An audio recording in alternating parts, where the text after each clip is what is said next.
Bonjour à tous. Aujourd'hui, mon équipe et moi allons vous présenter notre rapport de veille concurrentielle qui tourne autour de la question suivante. Comment une entreprise peut collecter des données dans un processus de veille sans toutefois être submergée par un excès d'informations non nécessaires? Avant d'entrer dans le vif du sujet, présentons d'abord l'ordre du jour.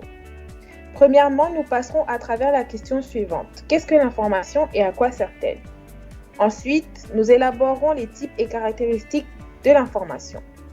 Troisièmement, nous parlerons de l'impact d'Internet sur la qualité et l'abondance de l'information, puis du rôle des systèmes d'information, et ensuite, nous ferons un petit récapitulatif. Alors, qu'est-ce qu'une information et à quoi sert-elle? Alors, il faut retenir que l'information est un élément primordial pour une entreprise. Celle-ci participe à la prise de décision et dans un contexte de veille à bien plus encore. L'information est donc un très bon outil de communication, que ce soit interne ou externe. Pour que celle-ci soit donc considérée comme étant de qualité, il faut qu'elle remplisse plusieurs critères tels que la fiabilité, la pertinence, l'actualité, l'originalité et l'accessibilité. L'information issue de la veille permet aux décideurs d'identifier des opportunités et des menaces, ce qui va les amener à améliorer leurs projets futurs. En outre, il est donc nécessaire pour une entreprise de bien faire usage de son information, c'est-à-dire savoir l'exploiter et la traiter afin de mener à bien sa veille concurrentielle. Je passe ainsi la parole à ma collègue pour les types et caractéristiques de l'information. Alors, dans ce point, nous allons traiter des informations anticipatives, plus précisément le type et les caractéristiques des informations à considérer dans un processus de veille. Lorsque l'on met en place une veille stratégique, on se concentre sur le comportement de nos concurrents, nos fournisseurs, nos clients, etc. Il faudra donc collecter des informations pour chaque acteur. Nous allons donc distinguer deux types d'informations à collecter. Les informations potentielles d'une part, et les signaux précoces d'une autre part. Les informations potentielles sont des informations descriptives permettant d'avoir une idée précise sur les informations recherchées. On peut trouver ce type d'informations de manière abondante. En ce qui concerne les signaux d'alerte précoce, d'après Igor Anzev, ce sont des informations d'alerte précoce de faible intensité, pouvant être annonciatrices d'une tendance ou d'un événement important. Ils permettent donc d'avoir des prévisions sur des scénarios potentiels et de mieux comprendre son environnement, d'anticiper les menaces et de saisir les opportunités. Ce type d'information est plus difficile d'accès à cause des quantités importantes d'informations présentes autour de l'entreprise. Les entreprises peuvent donc désigner des veilleurs qui seront en charge de collecter ces signaux. Ils devront donc faire une analyse quantitative et qualitative afin de pouvoir détecter les futurs changements à l'aide de plateformes ou de data visualisation ou d'autres plateformes. Il faudra donc ensuite transformer ces signaux faibles recueillis en informations utilisables. Là, je vais passer la parole à ma collègue qui va vous parler de l'infobésité et d'Internet. Pendant l'étape de la collecte de données dont nous parlait ma collègue précédemment, un fléau guette très souvent les entreprises dans le cadre de la veille concurrentielle, l'infobésité. Mais d'abord, qu'est-ce que c'est? L'infobésité ou surcharge informationnelle est un phénomène qui se traduit par l'incapacité d'une personne à traiter le flux trop important d'informations qu'elle reçoit sans en subir de conséquences nocives, parmi lesquelles une perte de temps, de la fatigue mentale, voire un isolement social dans les cas extrêmes. Si cette notion existe depuis longtemps et s'applique également à la télévision et ses chaînes de diffusion d'informations en continu, elle a réellement pris tout son sens avec l'arrivée du numérique et d'Internet. Qu'on le veuille ou non, notre esprit est constamment sollicité par des dizaines d'informations à partir du moment où on se connecte. Dans une société de plus en plus dominée par le numérique et les smartphones, ce sentiment ne cesse de prendre de l'ampleur et se ressent principalement au niveau des réseaux sociaux où se mélangent les publications de nos amis, les journaux, la publicité, avec plusieurs conséquences directes. La première est le fait que trop d'informations tue l'information. Face à une telle masse de données, beaucoup se sentent désemparés et éprouvent des difficultés à mettre la main sur une information qui soit à la fois fiable et pertinente. Le célèbre site internet Wikipédia, basé sur la participation volontaire des internautes, illustre parfaitement ce sentiment. Alors qu'il figure parmi les adresses les plus consultées sur la toile, les informations que l'on y retrouve ne sont pas toujours vérifiées et donc à prendre avec des pincettes. Cet océan d'informations tend également à perdre le lecteur. Parti pour se renseigner sur un sujet, celui-ci se retrouve 1 heure plus tard sur une page sans aucun rapport avec la recherche de départ, perdant ainsi le fil de ses pensées et un temps précieux. À l'inverse, cette surcharge peut également entraîner une banalisation de l'actualité, provoquant une indifférence progressive de la population.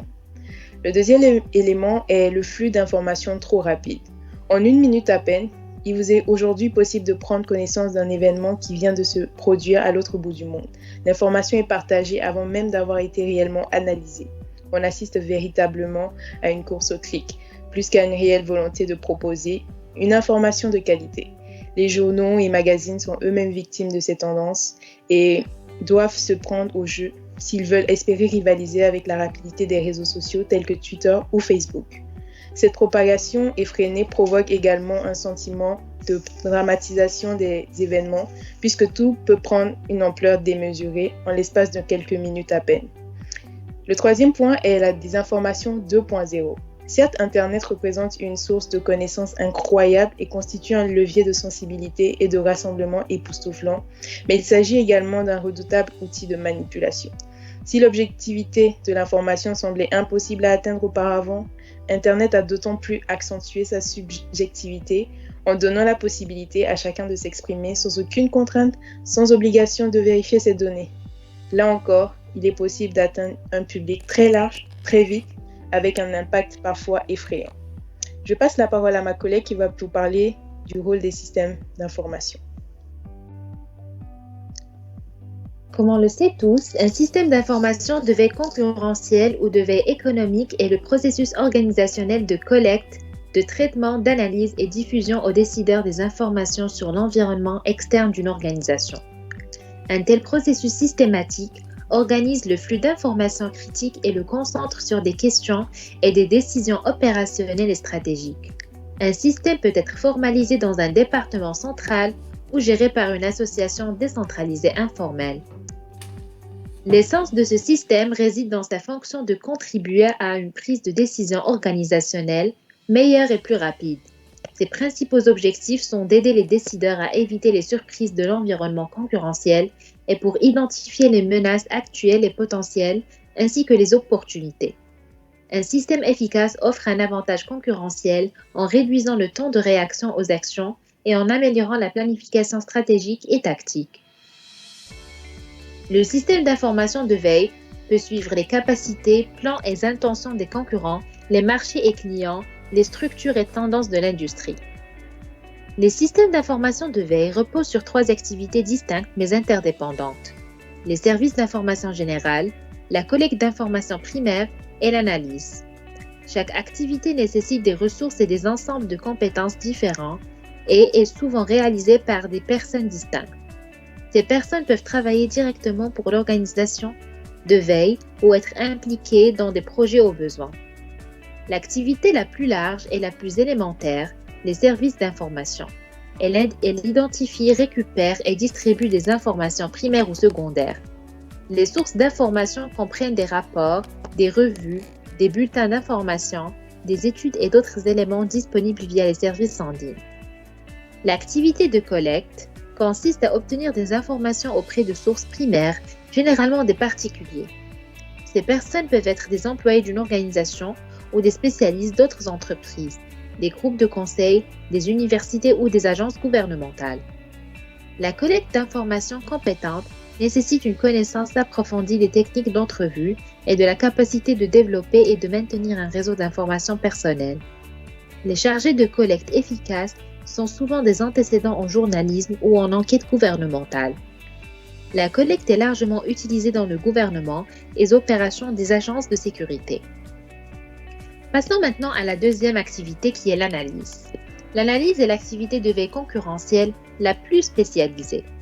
Elle intègre les informations fournies par les services d'information et les activités de collecte avec l'expertise d'un analyste. L'information est analysée dans un environnement spécifique, transformée en intelligence et fournie aux décideurs.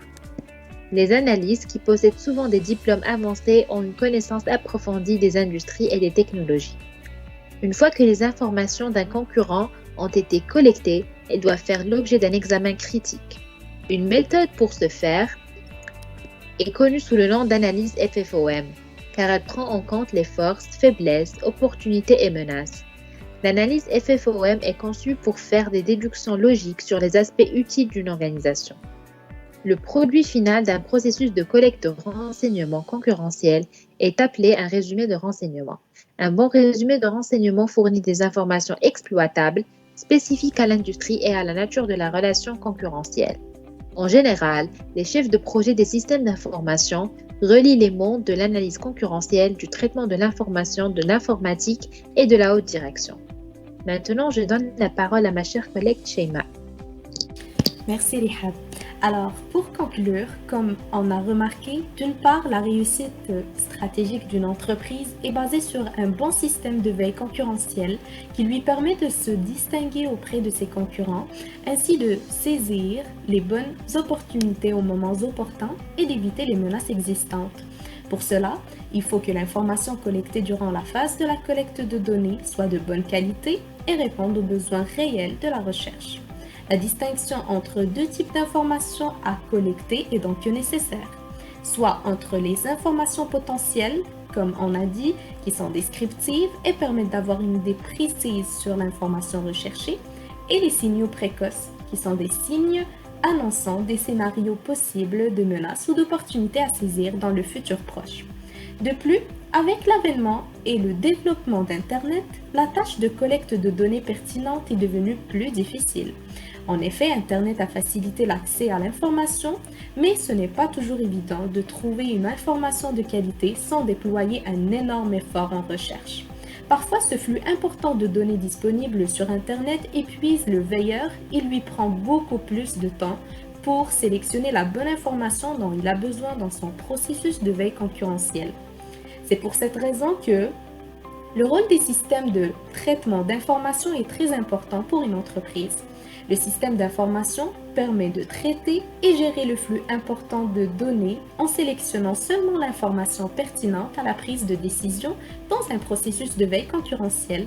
Bref, une entreprise peut collecter des données pertinentes dans un processus de veille sans toutefois être submergée par l'excès d'informations non nécessaires en optant pour des outils adaptés à ces objectifs stratégiques. Donc, je vous dis merci beaucoup pour votre attention. Si vous avez des questions, n'hésitez pas à nous laisser un commentaire ou nous contacter sur les coordonnées qui s'affichent à l'écran. Au revoir.